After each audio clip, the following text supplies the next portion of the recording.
And welcome back to Lecarde Chronicles 2. We have just gained the ability to slide, so now we don't have to get on our hands and knees like a peasant.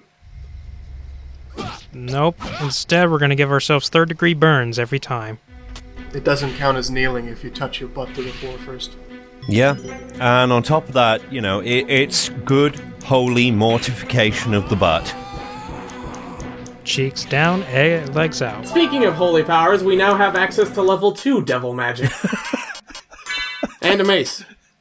So now, with our second level of devil magic, we can now clear status effects if we choose to spend 20 hearts. Okay. The only status effect this doesn't work on is the stun status. So, you know, whatever. That's the only one you have to use an item for. Stun is more of a state of being.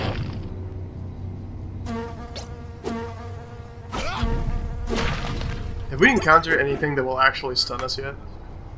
The tree did, but that was just from the zombies it created.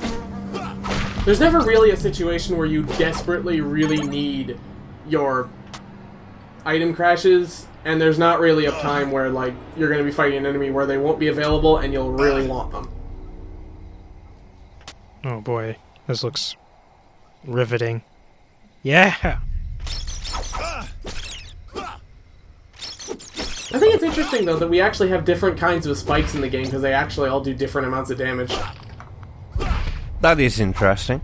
Does a bramble really count as a spike? Brambles? Pfft, he doesn't give a shit about those. Well, different types of spikes have different densities, I guess. It depends on how much Satan juice is flowing through them. Brambles? Pfft, that's almost natural. They don't hurt at all. Brambles are for nerds. And we all know that Lecarde is no nerd. What has a gardener ever done for him?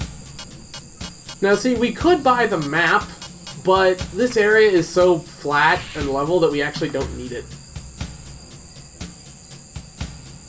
There's like literally nothing you can miss just by walking around. Well, game over. Lecarde now has capability. Ah yes, that series staple of a flute.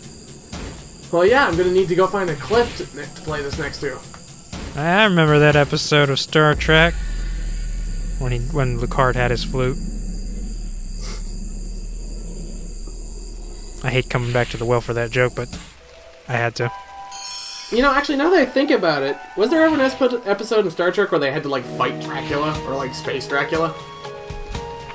I feel like there was. Space No, Dracula. but there was where they had to kill Hitler. Space Hitler. Hitler's kind of like a Dracula. He just doesn't suck blood.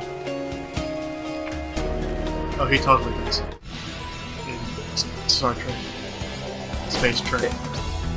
Star Space. Star Wagon. Star-Lord? Yes. Now, you might think that we're being really clever by doing this, because we're supposed to come back here with a double jump. But no!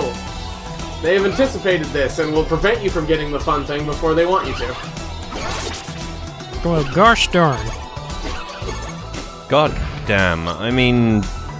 And they say that it's supposed to be dangerous at nighttime, but there's literally nothing else in here, so... I feel like that was something that got, like, abandoned. I think maybe because if this really is based on Simon 2, then, you know, what a terrible night to have constantly respawning zombies. Yeah, but, like, I can actually fight properly now. Also, I picked up a rosary. It does huge damage to everything in the area. Alright. It also seems to be based off of your weapon. So the mace is just a big explosion. Yeah, pretty much.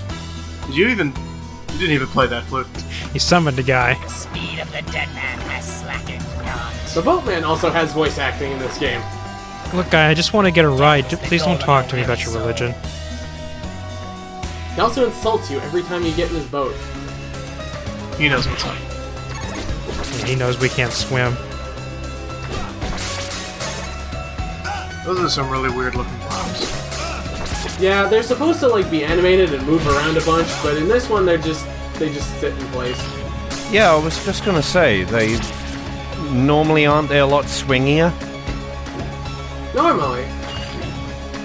That's hard to animate. That would require like 7 frames. Fuck that, man. Everyone knows the PC can't handle 7 frames. 6 is the max.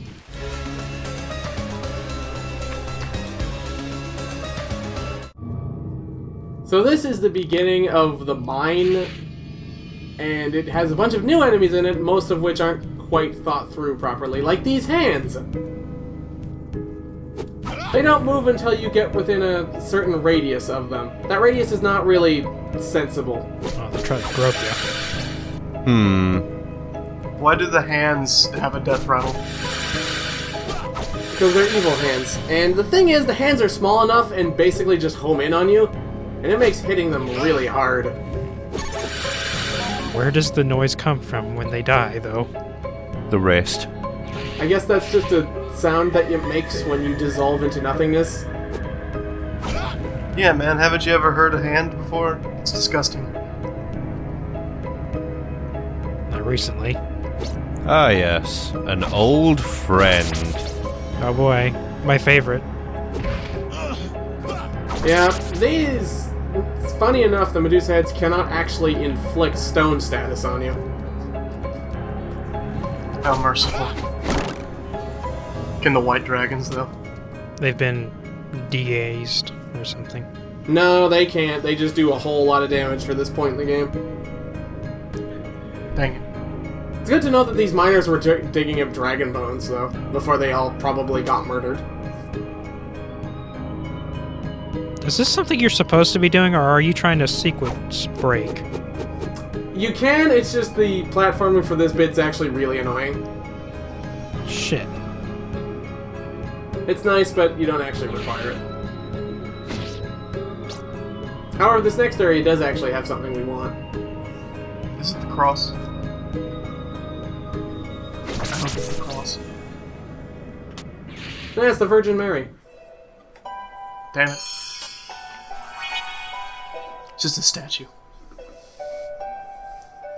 It's really good to know that everyone in France is extremely religious and will do such things as drag statues into the fucking depths of a mine that they're working in. Well, I gotta have my art. I mean, did you hear that story about that statue they drug up to a mountain overlooking Switzerland to convert all those filthy Calvinists? Because they did that. That was a thing they did. So now we have the red necklace, which increases our status resistance to 50%.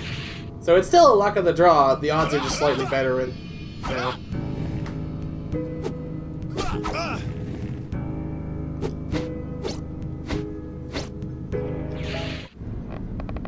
And here's our first kind of mid-boss here.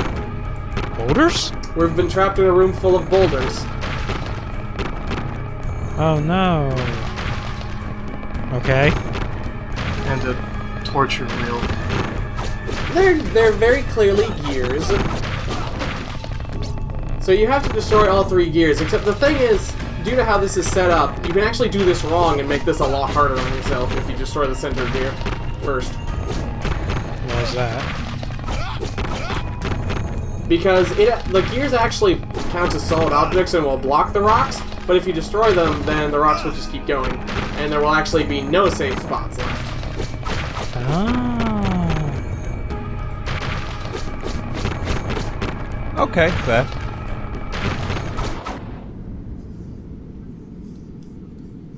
Once you destroy the rocks, they'll fade away, and you'll be free to go. Oh boy, free cart. Let's ride it out of here. I love bats. I love bats so much. I love those get hurt sounds. Yeah. Ah! It's funny you mentioned bats, because I played the 2005 Altered Beast last week. Hey, look, an Ultra Beast boss. Oh, no. Huh. Oh, hey, look, an Ultra Beast boss. So here's just some living goop, or living blood. I just love viscous blobs.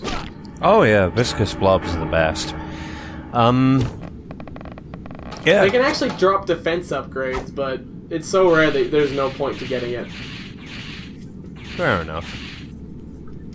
But I do like that there's just a fucking pool of blood sitting in just a French mine. Well, where else are they gonna store it? Yeah. A blood bank? That's no such thing. They have a point. Maybe it's where they filmed the opening for Castlevania Bloodlines. Well, Just to get that nice pool of blood with a couple of ribs sticking out of it. Alter Beast taught me one thing. Bats don't get better in 3D. They really don't get better in 3D. I don't think bats get better whatsoever. Oh! Oh, it's a Dark Souls boss. And I picked a real bad spot to be in. That's a really good animation. I'm just gonna rev up my pitching iron. Moral of the story, don't stand under the boss. What's with this game over scream? It looks like something straight out of that Silent Hill fan game.